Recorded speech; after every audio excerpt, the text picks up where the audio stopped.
ಮುಂಬೈನ ಬಾಂದ್ರಾ ನಿವಾಸದಲ್ಲಿ ಬಾಲಿವುಡ್ನ ನಟ ಸೈಫ್ ಅಲಿ ಖಾನ್ ಮೇಲೆ ದುರುಳನೊಬ್ಬ ದಾಳಿಯನ್ನ ಮಾಡಿದ್ನಲ್ಲ ಚಾಕುವಿನಿಂದ. ಆ ಪ್ರಕರಣಕ್ಕೆ ಸಂಬಂಧಪಟ್ಟಂತೆ ಇವತ್ತು ಆತನನ್ನ ಅರೆಸ್ಟ್ ಮಾಡಲಾಗಿದೆ. ನಟ ಸೈಫ್ ಅಲಿ ಖಾನ್ ಚಾಕು ಇರಿತದ ಪ್ರಕರಣಕ್ಕೆ ಸಂಬಂಧಪಟ್ಟಂತೆ ಆರೋಪಿ ಮೊಹಮ್ಮದ್ ಶರೀಫುಲ್ ಬಂಧನ ಆಗಿರುವಂತಹದ್ದು. ಮುಂಬೈನ ಬಾಂದ್ರಾ ಪೊಲೀಸರಿಂದ ಆರೋಪಿಯನ್ನ ಅರೆಸ್ಟ್ ಮಾಡುವಂತಹ ಕೆಲಸ ಆಗಿದೆ. 5 ದಿನ ಪೊಲೀಸ್ ಕಸ್ಟಡಿಗೆ ಒಪ್ಪಿಸಿ ಕೋರ್ಟ್ ಆದೇಶವನ್ನು ಕೊಟ್ಟಿರುವಂತಹದ್ದು. ಪೊಲೀಸ್ ಕಸ್ಟಡಿಯಲ್ಲಿ ನಟನ ಮೇಲೆ ಅಟ್ಯಾಕ್ ಮಾಡಿರುವಂತಹ ವಿಚಾರಕ್ಕೆ ಏನೆಲ್ಲ ಬಾಯ್ಬಿಡ್ತಾನೆ ಅನ್ನೋದು ಕುತೂಹಲ ಕಾರಣವಾಗ್ತಾ ಇದೆ. ಕಳ್ಳತನ ಮಾಡುವ ಉದ್ದೇಶದಿಂದ ಸೈಫ್ ಮನೆಗೆ ಎಂಟ್ರಿ ಕೊಟ್ಟಿದ್ದ ಅನ್ನೋದು ಪೊಲೀಸರ ತನಿಖೆಯ ಮಾಹಿತಿಯಿಂದ ಗೊತ್ತಾಗ್ತಾ ಇದೆ. ಆರೋಪಿ ಶರೀಫುಲ್ ಬಾಂಗ್ಲಾದೇಶದ ಮೂಲದ ಪ್ರಜೆ. ಯಾವುದೇ ದಾಖಲೆಗಳಿಲ್ಲದೆ ಈತ ಭಾರತದಲ್ಲಿ ನೆಲೆಸಿದ್ದಾನೆ. 5 ರಿಂದ 6 ತಿಂಗಳ ಹಿಂದೆ ಮುಂಬೈಗೆ ಆರೋಪಿ ಬಂದಿದ್ದ ಅನ್ನೋ ಮಾಹಿತಿ ಕೂಡ ಸಿಕ್ಕಿದೆ. ವಿಜಯ್ ದಾಸ್ ಅಂತ ಹೆಸರನ್ನ ಬದಲಿಸಿಕೊಂಡಿದ್ದ. 2 ಬಾರಿ ಹೆಸರನ್ನ ಬದಲಿಸಿಕೊಂಡು ಮನೆ ಬಾಡಿಗೆಯನ್ನ ಪಡ್ಕೊಂಡಿದ್ದ. ಈಗ ಹೌಸ್ ಕೀಪಿಂಗು, ಸೆಕ್ಯೂರಿಟಿ ಗಾರ್ಡ್ ಆಗಿ ಈತ ಕೆಲಸವನ್ನ ಮಾಡ್ಕೊಂಡಿದ್ದ. ಈ ಸಂದರ್ಭದಲ್ಲೇ ಸೈಫ್ ಅಲಿ ಮನೆ ಮೇಲೆ ಅಟ್ಯಾಕ್ ಮಾಡಬೇಕು ಅನ್ನುವಂಥ ಹೊಂಚನ್ನು ಕೂಡ ಹಾಕಿದ್ದ. ಸದ್ಯ ಈಗ ಈ ಸಂಬಂಧಿತವಾಗಿ ಕರೀನಾ ಕಪೂರ್ ಕೂಡ ರಿಯಾಕ್ಟ್ ಮಾಡಿದ್ದಾರೆ. ಅವ್ರೇನು ಹೇಳಿದ್ದಾರೆ ನೋಡೋಣ ಈ ವರದಿಯಲ್ಲಿ. ನಟ ಸೈಫ್ಗೆ ಚೂರಿ ಇರಿದ ಚೋರ ಅಂದರ್. ಆಧಾರ್ ಕಾರ್ಡ್ ಇಲ್ಲ, ಭಾರತದವನು ಅಲ್ವೇ ಅಲ್ಲ, ಬಾಂಗ್ಲಾದಿಂದ ಅಕ್ರಮ ವಲಸೆ, ದಿನಕ್ಕೊಂದು ಹೆಸರು. ಬಾಲಿವುಡ್ ನಟ ಸೈಫ್ ಅಲಿ ಖಾನ್ ಅವರ ಮೇಲೆ ಹಲ್ಲೆ ಯತ್ನ ನಡೆಸಿದ ಆರೋಪಿಯನ್ನ ಮುಂಬೈ ಪೊಲೀಸರು ಕೊನೆಗೂ ಬಂಧಿಸುವಲ್ಲಿ ಯಶಸ್ವಿಯಾಗಿದ್ದಾರೆ. ಘಟನೆ ನಡೆದ 3 ದಿನಗಳಲ್ಲಿ ಕಾರ್ಯಾಚರಣೆ ನಡೆಸಿ ಆರೋಪಿಯನ್ನ ಪತ್ತೆ ಮಾಡಿದ್ದಾರೆ. ಇಂಟ್ರೆಸ್ಟಿಂಗ್ ವಿಷಯ ಅಂದರೆ ಆರೋಪಿಯ ವಿಚಾರಣೆಯ ವೇಳೆ ಮುಂಬೈ ಪೊಲೀಸರೇ ಶಾಕ್ ಆಗಿದ್ದಾರೆ. ಯಾಕಂದರೆ ವಿಚಾರಣೆಯ ವೇಳೆ ಆರೋಪಿ ನೈಜ ಮಾಹಿತಿಯನ್ನು ನೀಡ್ತಾ ಇಲ್ಲ. ಬಂಧಿತನನ್ನ ಮೊಹಮ್ಮದ್ ಶರೀಫುಲ್ಲಾ ಇಸ್ಲಾಂ ಶೆಹಜಾದ್ ಅಂತ ಗುರುತಿಸಲಾಗಿದೆ. ಆದರೆ ತನಿಖೆ ಆರಂಭದಲ್ಲೇ ಆರೋಪಿ ಪೊಲೀಸರ ದಿಕ್ಕನ್ನೇ ತಪ್ಪಿಸಿದ್ದ. ನಿರಂತರವಾಗಿ ತನ್ನ ಹೆಸರನ್ನು ಬದಲಾಯಿಸಿದ್ದಾನೆ. ವಿಜಯ್ ದಾಸ್ ಅಲಿಯಾಸ್ ಬಿಜೋಯ್ ದಾಸ್ ಅಲಿಯಾಸ್ ಮೊಹಮ್ಮದ್ ಇಲಿಯಾಸ್ ಅಂತೆಲ್ಲ ಹೇಳಿದ್ದಾನೆ.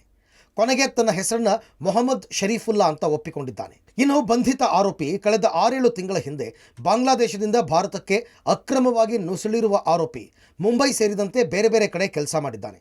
ಹೌಸ್ ಕೀಪಿಂಗ್ ಕೆಲಸ, ಪಬ್ನಲ್ಲಿ ಸರ್ವೆಂಟ್ ಆಗಿ ಕೂಡ ಕೆಲಸ ಮಾಡಿದ್ದಾನೆ. ಆರೋಪಿಯನ್ನ ಠಾಣೆಯಲ್ಲಿ ಬಂಧಿಸಲಾಗಿದ್ದು ಆರೋಪಿ ತಪ್ಪೊಪ್ಪಿಕೊಂಡಿದ್ದಾನೆ ಅಂತ ಡಿಸಿಪಿ ದೀಕ್ಷಿತ್ ಗೆಂಡಮ್ ಹೇಳಿದ್ದಾರೆ.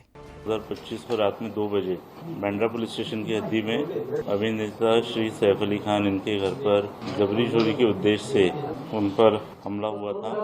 एक आरोपी को उसमें अरेस्ट किया गया है. आरोपी का नाम मोहम्मद शरीफुल इस्लाम शहजाद है. Age 30 years. अभी तक की इन्वेस्टिगेशन में ये समझ में आया है कि ये आरोपी चोरी के इरादे से उस घर में उसने एंटर किया था और उस समय पर ये इंसिडेंस हुआ था. ಆರೋಪಿಯನ್ನ ಪ್ರಾಥಮಿಕ ವಿಚಾರಣೆ ನಡೆಸಿದಾಗ ಆತನ ಬಳಿ Aadhaar card, voter ID card ಸೇರಿದಂತೆ ಭಾರತಕ್ಕೆ ಸಂಬಂಧಪಟ್ಟ ಯಾವುದೇ ಅಧಿಕೃತ ದಾಖಲೆಗಳು ಪತ್ತೆಯಾಗಿಲ್ಲ. ಬದಲಿಗೆ ಬಾಂಗ್ಲಾದೇಶದ ಕೆಲವು ವಸ್ತುಗಳು ಪತ್ತೆಯಾಗಿದೆ. ಹೀಗಾಗಿ ಈತ ಬಾಂಗ್ಲಾ ಅಕ್ರಮ ವಲಸಿಗ ಅಂತ ಪೊಲೀಸರು ಅನುಮಾನಿಸಿದ್ದಾರೆ. ಅಲ್ಲದೆ ಆರೋಪಿಯ ವಿಚಾರಣೆಯ ವೇಳೆ ತನ್ನ ತಪ್ಪನ್ನು ಒಪ್ಪಿಕೊಂಡಿದ್ದಾನೆ. ಅಂದು ಕಳ್ಳತನ ಮಾಡುವ ಉದ್ದೇಶದಿಂದ ಸೈಫ್ ಅವರ ನಿವಾಸಕ್ಕೆ ನುಗ್ಗಿದ್ದೆ ಅಂತ ಹೇಳಿಕೊಂಡಿದ್ದಾನೆ. ಪರಿಸ್ಥಿತಿಗೆ ಅನುಗುಣವಾಗಿ ಹೆಸರು ಬದಲಿಸಿರುವುದಾಗಿ ಹೇಳಿದ್ದಾನೆ. Anticipate that this accused is Bangladeshi. He doesn't have a Indian valid document, and there are some seizures which indicate that he is a Bangladeshi national. ಆರೋಪಿ ಶರೀಫುಲ್ಲಾ ಸಿಕ್ಕಿಬಿದ್ದಿದ್ದು ಹೇಗೆ? ಘಟನೆ ನಡೆದು 3 ದಿನಗಳಾದರೂ ಆರೋಪಿ ಸಿಕ್ಕಿಬೀಳದೇ ಇದ್ದದ್ದು ಪೊಲೀಸರಿಗೆ ದೊಡ್ಡ ತಲೆನೋವಾಗಿತ್ತು. ಅಲ್ಲದೆ ಮುಂಬೈನ ಕಾನೂನು ಸುವ್ಯವಸ್ಥೆ ಕುರಿತು ಪ್ರಶ್ನೆಯೂ ಕೂಡ ಮೂಡಿತ್ತು.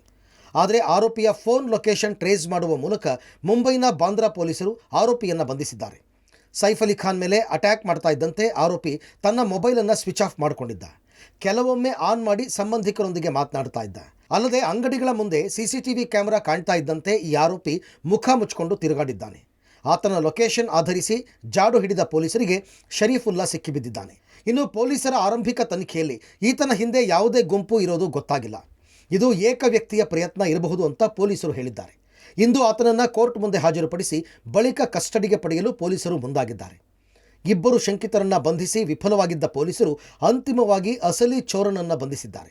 ಮುಂದೆ ಈತನ ಬಗ್ಗೆ ಇನ್ನಷ್ಟು ಮಾಹಿತಿ ಲಭ್ಯವಾಗುವ ನಿರೀಕ್ಷೆ ಇದೆ. ಶಬೀರ್ ನಿಡಗುಂದಿ, ಪಬ್ಲಿಕ್ ಟಿವಿ, ನವದೆಹಲಿ.